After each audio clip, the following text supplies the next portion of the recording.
رکاوٹوں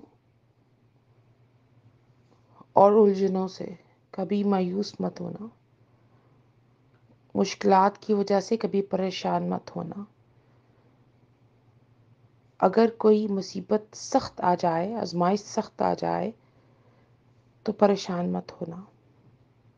ان کے پیچھے بھی بہت حکمتیں ہیں۔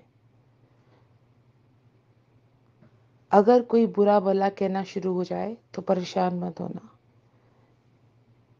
کیونکہ تم کیا جانو کہ رب تمہیں کتنا پسند فرما رہا ہے۔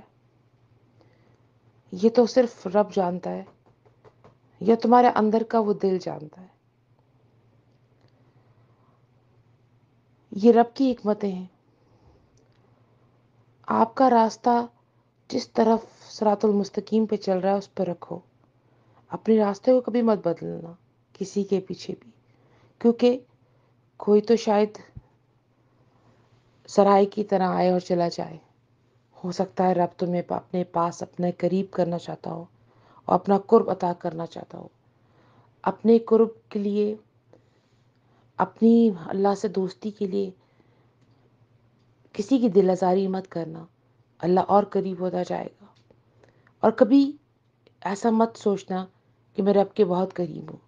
جب یہ بھی سوچنا شروع کر دیں تو رب بہت دور ہو جاتا ہے، کیونکہ رب کے قریب تو وہی ہوتا ہے جو دنیا سے اور دنیا والوں سے ناطہ جوڑتا ہے اور ان کی خدمت اور اخلاص کے ساتھ کرتا ہے۔ اللہ تبارک و تعالیٰ میں اخلاص اور اخلاق دونوں کی نعمت عطا فرمائے اور ہم دوسروں کے لیے بھلا کر سکیں۔ آمین۔